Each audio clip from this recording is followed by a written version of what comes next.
hablo solamente de la escena, sino de toda esta gente, todo un movimiento artístico que surge en esa década, para entender un poquito los 60 y lo que ocurre en la escena artística, porque era un momento absolutamente transdisciplinar de trabajos en colaboración y de intercambio. Me parece importante revisar los antecedentes. A finales de los años 50 surge un movimiento mucho más amplio y ambicioso que abarca los más diversos aspectos de la producción del espectáculo teatral. Esta nueva etapa, después de que veníamos de un teatro costumbrista, de un teatro muy a la española y todavía muy situado en narraciones e historias cotidianas, más de entretenimiento, con unas técnicas además teatrales todavía traídas del siglo XIX, los finales de los 50, aparece un movimiento artístico en medio del marco de la violencia en Colombia y de la posguerra en Europa, que crea una nueva vanguardia, y una vanguardia muy particular en el contexto latinoamericano.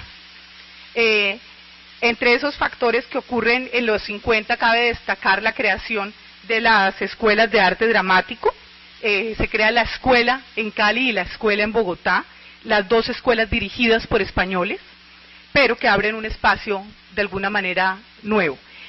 Los festivales, la creación de grupos estables y la vinculación de un importante sector de la cultura, artistas, escritores, dirigentes, con el trabajo escénico, figuras de la política, intelectuales y por supuesto un hito fundamental en estos finales de los 50 que dan inicio a la escena de vanguardia de los 60, es la creación de la revista Mito.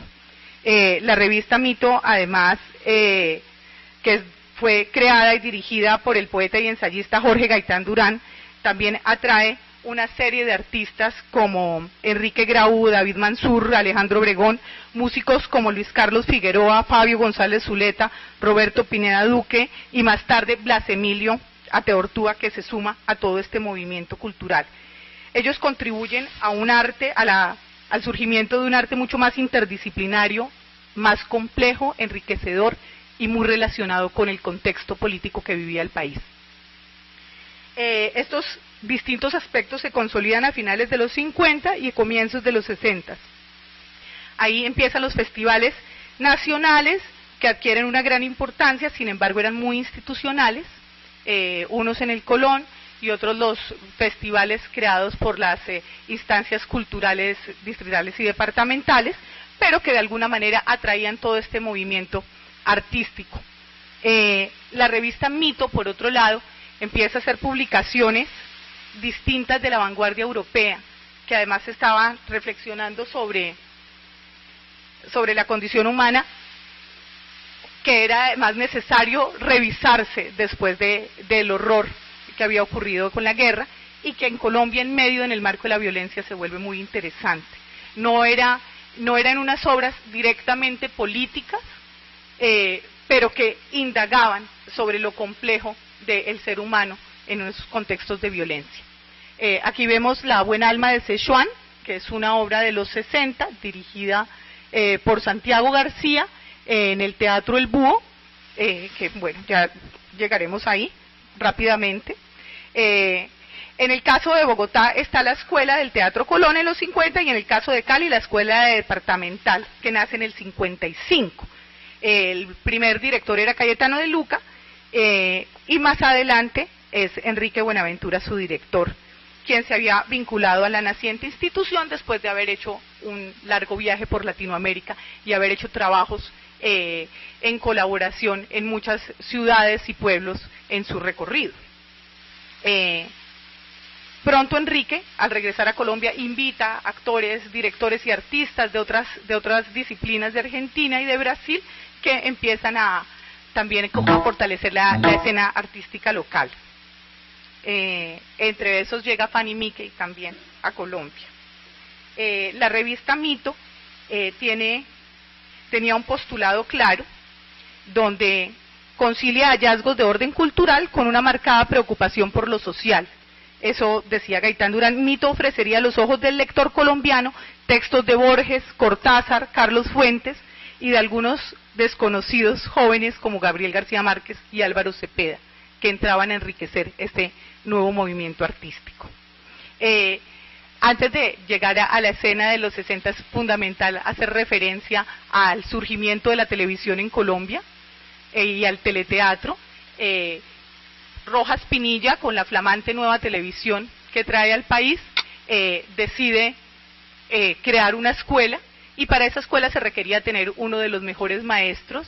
Estaban en toda la ostentación de la nueva televisión, y los actores todos eran de radio, que tenían unas voces privilegiadas, pero para la actuación en vivo, ¿perdón?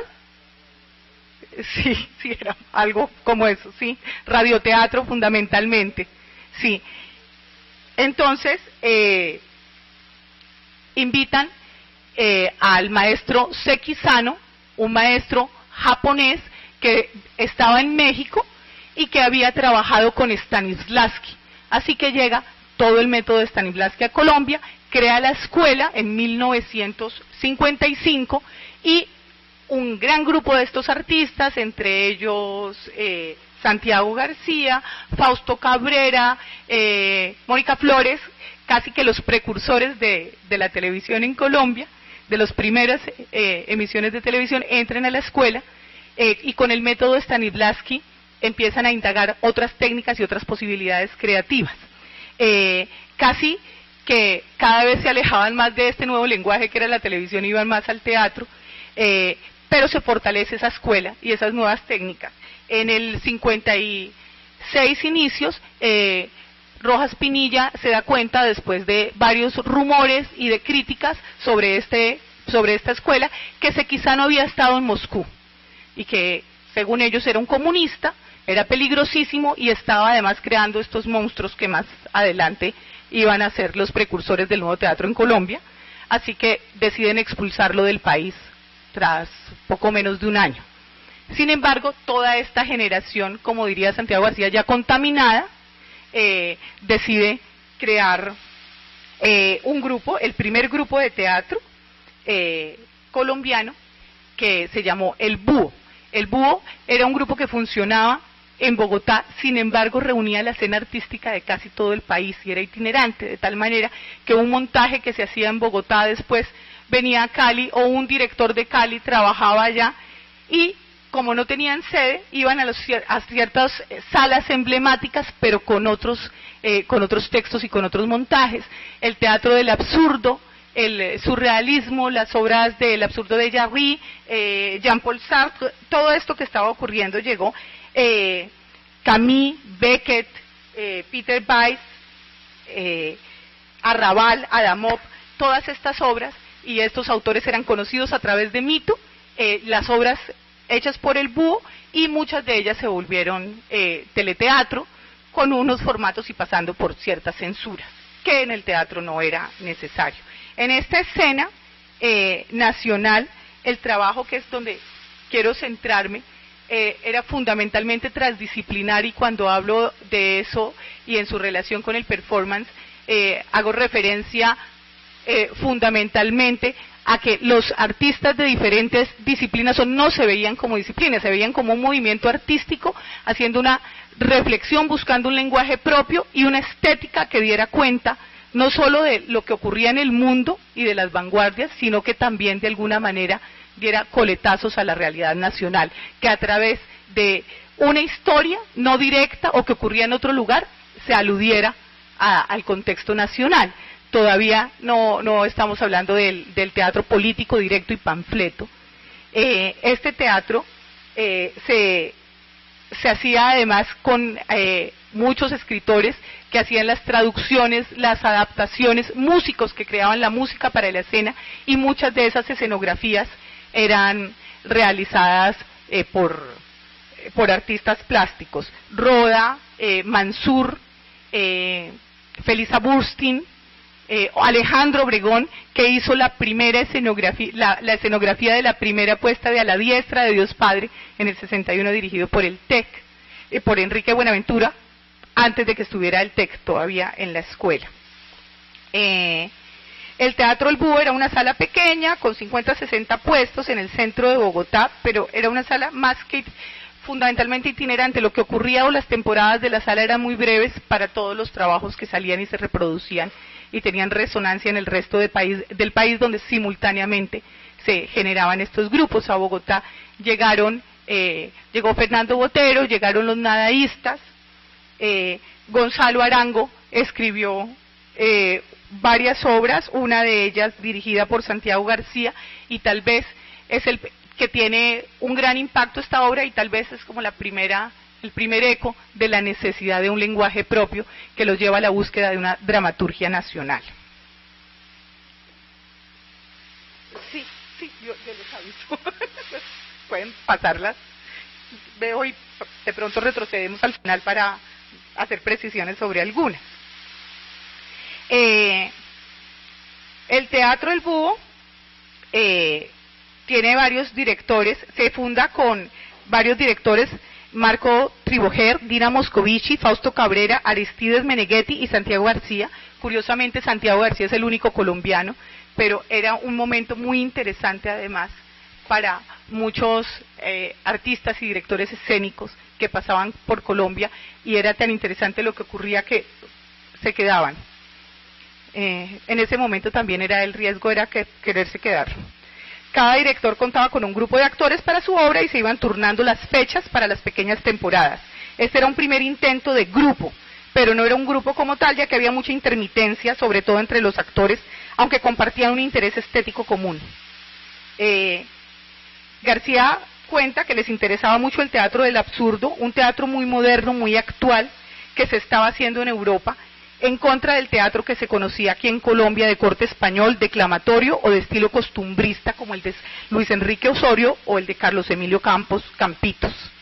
Era una necesidad de subvertir ese orden y también de provocar una reflexión en el espectador y en la escena, no solo por las obras que hacían, por los textos que eran transgresores para el lenguaje de ese momento, sino también por la actitud que ellos tenían de trabajar justamente en colaboración, de trabajar conjuntamente y de no verse a la luz de una sola disciplina, sino reivindicarse como un movimiento artístico, cultural y comprometido en el contexto nacional con la política del momento, y con un poco revisarse y empezar a hacer memoria y a sanar las heridas de esa década anterior, de los 50, de la violencia en Colombia, de una de las tantas violencias en Colombia. Esto es un resurgir, el resurgir creativo de posguerra tiene resonancia en Colombia, y es un resurgir creativo también de la violencia, de la década de la violencia. Recrea, necesita y casi que alimenta a todos estos artistas que quieren tener una incidencia social y quieren con sus obras hablar de lo que usualmente no se hablaba, producir un impacto en el espectador. Claramente había un estancamiento en el arte nacional, y no solo, por ejemplo, la obra Nada bajo el cielo raso, que es la escrita por Gonzalo Arango, que mencioné hace un poquito. En ese momento pues era un joven poeta nadaísta, y la escenografía de Fernando Botero hacen una mezcla insólita para el tipo de teatro que se había visto hasta el momento, pero también identifica plenamente la necesidad de depurar más un lenguaje y de interpelar más directamente al espectador de ese momento. Ahí también se empieza a hablar de la necesidad de a qué público se va, cuál es el espectador que se quería en ese momento. Así que los estudiantes, el movimiento estudiantil y la clase obrera se convierten en sus principales referentes.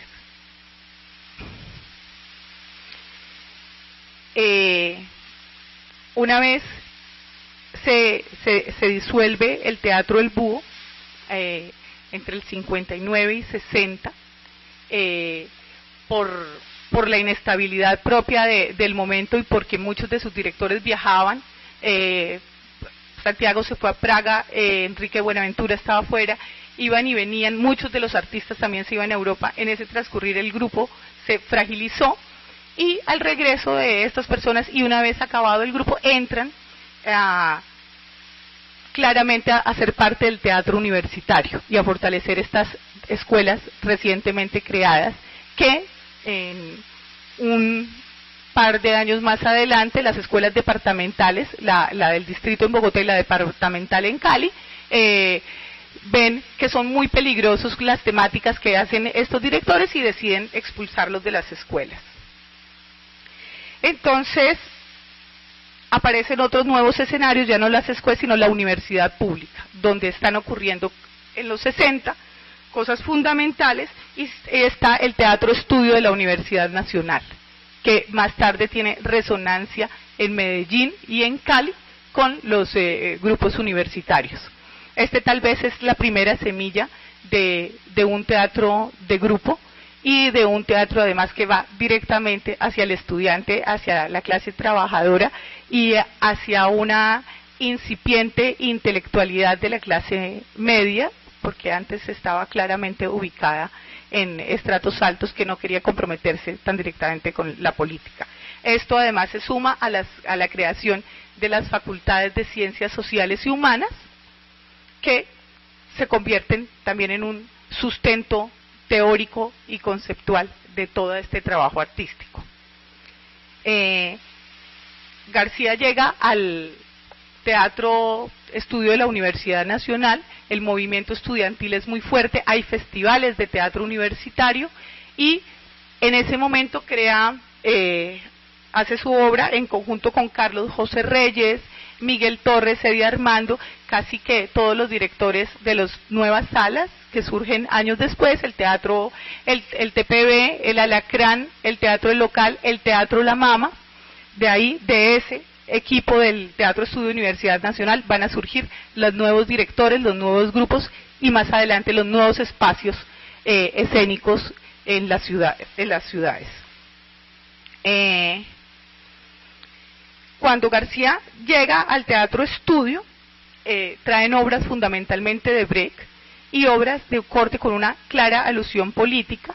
El Teatro Estudio se fortalece y casi que tiene a los más interesantes actores y directores del país que pasan por ahí, pero está inscrito a la Universidad Nacional y depende de las directivas de la universidad. Esa relación tan cercana del Teatro Estudio con la Facultad de Ciencias Sociales crea muchas tensiones dentro de la universidad y además unas relaciones sospechosas con estos movimientos populares para el establecimiento. Santiago García hace una obra emblemática que se llama Galileo Galilei y que tiene que ver con la Inquisición. Cuando a Galileo lo van a llevar a la Inquisición, en la Inquisición él se retracta de lo dicho, sus estudiantes van a pedirle que no traicione la causa, que diga que sí, que la tierra es redonda, que gira alrededor del sol. Galileo se niega, salva su vida y al final de la obra dice, pero sigue girando. Y ahí en este momento está hablando también de lo que ocurría en el país. El día antes del estreno de la obra, García escribe en el programa de mano con todo su equipo un texto que no tenía nada que ver con la obra, que se llamaba El caso Oppenheimer, donde denuncia al científico en su relación perversa con la creación de la bomba atómica y hace un cuestionamiento. Esa denuncia, las directivas se enteran, están esperando unos recursos de Estados Unidos, le solicitan que retire del programa ese texto. Finalmente García accede para que no le cierren el grupo, pero el texto se filtra y los estudiantes sacan fotocopias y lo entregan en el estreno de la obra. Por esta razón queda expulsado del Teatro Estudio Universidad Nacional y todos estos actores también salen de la universidad y se inicia la fundación de nuevos grupos. Hasta ahí el trabajo colectivo, y cuando hablo de colectivo no solo me refiero a las creaciones colectivas de lenguaje propio a las que van a llegar, sino también donde es una escena donde actores, músicos, directores, artistas plásticos trabajan conjuntamente. Incluso si retrocedemos vamos a ver una obra, podemos iniciarlas y las vamos pasando rápido y les cuento un poquito. desde el inicio. Ahí David Mansur es escenógrafo de una obra y también es actor en Pando y Lis. En otras, en los coros participaban, no estaba tan claramente disciplinados los campos, y esto es un fenómeno que ocurre mucho más adelante cuando desde las facultades se segmenta y se decide qué prácticas a qué disciplinas corresponden ciertas acciones. En el caso del performance en Colombia, la escena teatral era casi que un crisol de todas estas acciones. Bueno, empecemos. Vamos pasando. Esto es La Buena Alma de Sichuan, uno de los primeros montajes en 1964, dirigida por Santiago García. Cuando existió después de la Universidad Nacional del Teatro Estudio, se crea la Casa de la Cultura, y en Cali el Teatro Experimental de Cali. Siguiente. Bueno, esto es: los tiempos pasados se parecen al presente, como la canción de Guadalupe Salcedo, La Hora de la Candelaria. Sigamos. O la siguiente. Esto es la anterior, por favor, es muy interesante. Los únicos que decidían pagarles los programas de mano eran los cigarrillos o el aguardiente. En ese momento nadie más, y ese es el sino, yo creo, del teatro en Colombia, porque siempre hemos estado muy cercanos. Pero aquí ven, y había que hacer además toda una publicidad en medio del reparto, ir contando y poniendo frasecitas de otras cosas. La siguiente, por favor. Esto es Historia del Zoológico. Aquí están Kepa Muchastegui, fundador después del Teatro La Mama, y Santiago García, que fue actor y director en la obra. La siguiente, esta obra, en 1964 se lanza una crítica a la obra que es muy interesante, que hace Juan Salas, donde dice que el personaje charlatán, que lo hace Santiago García, no tiene ninguna importancia especial, se limita a repetir conceptos muy manidos sobre la incomunicabilidad entre los hombres, como si eso no lo supiéramos. Entonces, este tipo de temáticas eran que se salían del corte costumbrista, terminaban volviéndose incómodas y molestas, y surge una crítica bastante convencional en contra de esta obra, que obliga además también al surgimiento de otro tipo de crítica y de análisis, que está ligada a todas las artes. En el caso de la plástica, Marta Traba, muy cercana además a este proceso, también empieza a hacer crítica de todo lo que pasa en el movimiento plástico. Siguiente.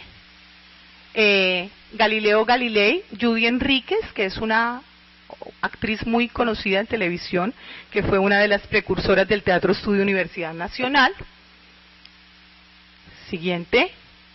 El abanico de Carlo Goldoni, que esta escenografía es, no veo, creo que era de Santiago García, yo la dejé porque Germán Moure, fundador del Teatro Libre, está ahí, y en el reparto uno puede ver Carlos Parada, fundador de Teatro a muchos actores de aquí de Cali, Mónica Silva, y casi que todas tenían la música y la escenografía. Eduardo Gutiérrez y Santiago García en la escenografía. Siguiente, porfa. Aquí, esta obra, Pando y Lis, del 62, con actuación, escenografía y vestuario de David Mansur, y también actuación de David Mansur. Siguiente. Este es un mágico, o performance del momento. Siguiente. El Teatro Estudio de Bogotá presenta hoy el triciclo de Arrabal, obras de la vanguardia. No vine preparada. La escenografía corre a cargo del maestro Alejandro Obregón. Por eso me parece interesante, un texto de Arrabal con escenografía de Obregón, y dirigida por Santiago García. Siguiente. Marat Sade, la primera obra ya de la Casa de la Cultura. Siguiente. Persecución y asesinato de Jean-Paul Marat, representado. Esta es como la obra, la antesala, en el 66, la antesala a la compra de de la primera sede de la Casa de la Cultura, hoy Teatro La Candelaria, y en la traducción la hizo Fernando González Cajiao, el educador y el rector de varias universidades. Como ven, la escena del momento estaba atravesada por gente de distintas corrientes. Sigamos. Esto, qué lástima, el archivo no se consigue en el archivo de los 60, esto es Cementerio de Automóviles, dirigida por Kepa Muchastegui, y esta es una escenografía de Felisa Burstyn. Siguiente. Y la Sala El Odeón. Esta era la sala, el espacio emblemático de estas obras, no solo de las que se producían en Bogotá, sino de todo el arte de vanguardia que llegaba. Luego fue la sala del TPB, del Teatro Popular de Bogotá, que se acabó en los 90, y hoy en día, después de estar abandonado muchos años, una sala preciosa, emblemática, que fue en los 60 la sede cultural de la Universidad de América, que también acogía grupos universitarios. Después de quedar abandonada por años, hace un par de años fue recogida por un grupo de artistas visuales, y ahí hacen la feria El Odeón simultáneamente a Arbo. La historia es cíclica. Siguiente. Esta es una obra del TPB con Mónica Silva, que el vestuario y la escenografía también fueron del maestro Roda. Siguiente. Esta obra del TEC, lo interesante es que tienen una gran, un archivo fotográfico muy interesante, pero no hay nombres del reparto ni de la gente, solo sabemos que las fotos las hizo Fernel Franco, que también trabajó durante todo el proceso con ellos. Y no solo la fotografía, sino que dio pistas sobre la iluminación y la atmósfera de la puesta. Siguiente. TPB. Y aquí vemos Corre, corre, Carigüeta, que es una obra relativamente reciente de la Candelaria, con escenografía de Pedro Alcántara.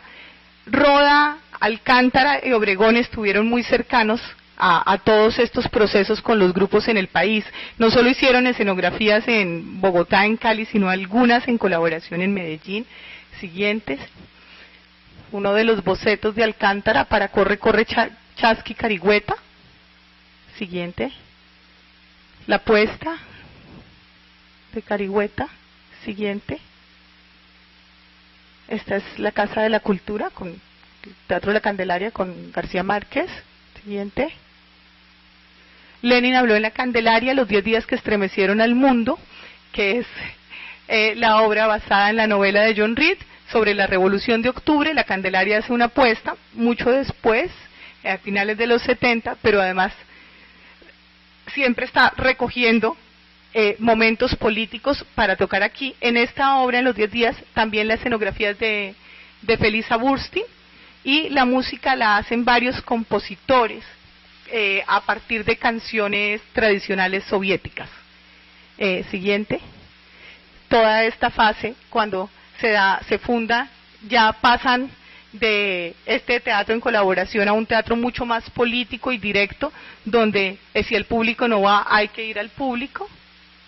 Nosotros los comunes, del 68. Siguiente. Un boceto de Guadalupe, años 50. Siguiente. Otro boceto de Carigüeta, de Pedro Alcántara, que abajo dice, estará bien escrito, le manda y hacía las anotaciones. Para terminar, en 1968 se crea el Festival Internacional de Teatro. Los grupos universitarios y los incipientes grupos que se estaban consolidando están muy cansados de los festivales institucionales que ocurren una vez al año y que pasan además por un tipo de normas que les crea escozor. Así que en el 68 se crea el Festival Internacional de Teatro de Manizales, que en ese momento se llamaba Festival Internacional de Teatro Universitario de Manizales. Este festival acogía todas las tendencias, iba a los barrios, a todas las salas, a todos los espacios convencionales, y en sus primeras ediciones estuvo visitado por Neruda, por Miguel Ángel Asturias, Ernesto Sábato, Mario Vargas Llosa, Jerzy Grotowski, Jan Lang, y para la pacata Sociedad Manizalita de entonces esto era un inconveniente, así que 2 años después decidieron cancelar el festival, que regresa en el 84 otra vez en una edición mucho más institucionalizada y legitimada por los estamentos de la sociedad manizalita y nacional por los recursos. Después del 68, año de la primera edición del festival, el gobierno ejerció más presión sobre los grupos de teatro y al poco tiempo las universidades despidieron de sus puestos a muchos directores, con lo cual poco a poco fue desapareciendo el movimiento estudiantil, que por suerte renace ahora. Tras 5 ediciones, también el Festival de Manizales se suspendió ante la cada vez más radical posición política que menoscababa el teatro y que terminó por escandalizar a la tradicional población manizalita. Detrás de que fue muriendo el teatro universitario, fue naciendo el nuevo teatro en Colombia, pero gracias a la experimentación de la década de los 60 y de este trabajo que reunía todo un movimiento intelectual, artístico, cultural y a las bases sociales.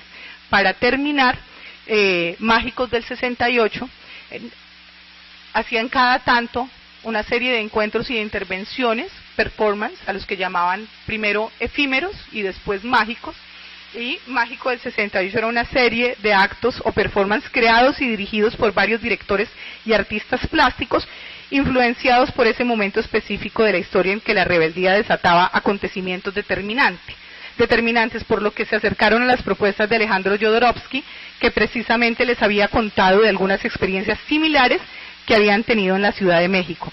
Jodorowsky iba a participar en el mágico más ambicioso de todos. En ese momento se iba a hacer en una antigua fábrica del barrio Germania, un barrio al centro, cerca de la Universidad de los Andes, en el centro de Bogotá, en el que contarían con la participación de caballos blancos muertos, un coro de niños entonando a Bach, un tiburón traído de la costa atlántica para que agonizara frente al público, un solo de jazz, toneles de chocolate derretido, entre otros muchos elementos a los que llamaban pánicos. El proyecto finalmente se cayó por problemas económicos. Vale la pena observar el continuo proceso de exploración y de experimentación que por suerte sobrevive en las periferias y en las formas alternativas de búsqueda de un lenguaje propio y de unas creaciones experimentales que tengan una profunda relación con la realidad que vivimos. Muchas gracias.